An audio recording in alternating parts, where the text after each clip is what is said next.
Hello gamers, it's me, Gaming Wonderboy here, and I am going to be showing you what is hands down the worst video game I have ever played for any console, or whatever, for any system ever made.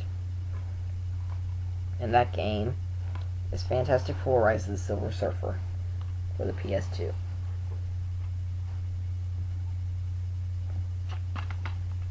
Let you get a good look at it.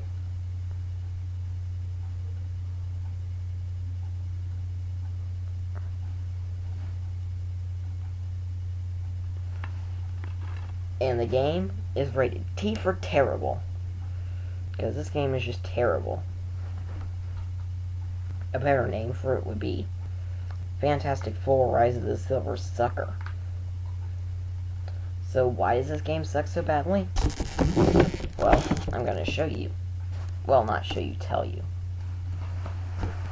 First off, the story doesn't really make any sense. It's kind of stupid, lame. Not really much to it.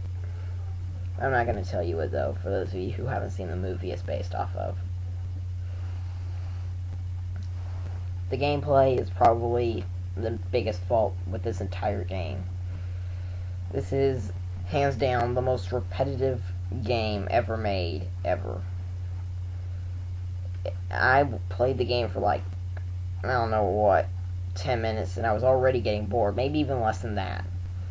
And if you can get bored within 10 minutes or less of playing a game, you know you've got a really bad game on your hands. The reason the game is so repetitive is because all you're really doing in the levels is running around, beating up enemies, and that's about it. You run up to some enemies, beat them up, move on. Run up to some enemies, beat them up, move on. Run up to some enemies, beat them up, and move on. Over and over and over and over. Throughout the entire game, there are some boss battles, but they're really lame. They take very little skill to beat. In fact, this game takes very little skill to beat. Your teammates will do a really good job of fighting off the enemies. In fact, I don't know if this is true or not, but I've heard you could just sit there and, well, at least I think I've heard that you could just sit there and your teammates would take care of all of the enemies and you wouldn't even have to press a button, which is really sad. Another thing wrong with this game is the visuals. Here, take a look at that. Just look at that picture. Don't those visuals just suck? Yeah, they really do, even for a PS2 game.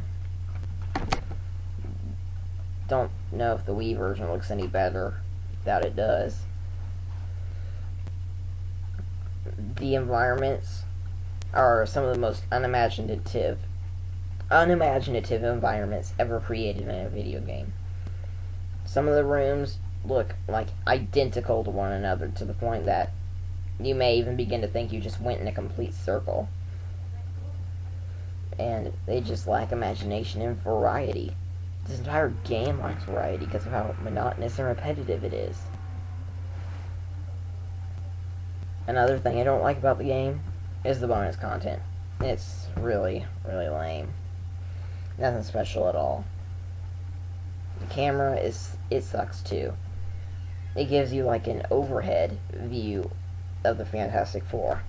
The problem with this is that sometimes you have multiple paths to go down. And since you have an overhead view, you don't know which path is the right one. Meaning you could go down the wrong path and not even know it. If you go down the wrong path, you may find some, like, token things that unlock extras and bonuses, but the bonuses and extras, as I just said, are so lame, you won't care one bit about them. They're just terrible. Rather like this entire game. Fantastic Four: Rise of the Silver Surfer. Do not buy this game, or at least the PS2 version, or even the Wii version, because the Wii version is the PS2 version with different controls and maybe better graphics, I don't know. As for the 360 and PS3 versions, I really don't know about them. They might be good, they might not be good, but whatever. They are probably better than the Wii and PS2 versions, so if you absolutely have to get this game, get the PS3 360 versions. But do not get PS2 version or Wii version. Overall, I give Fantastic Four Rise of the Silver Surfer a 2 out of 10. Yeah, it could have been worse if you think about it. 2 out of 10. Still, that's not a good rating for this game because the game does suck, but if you think about it, it could have been a lot worse. So, yeah. Later, gamers.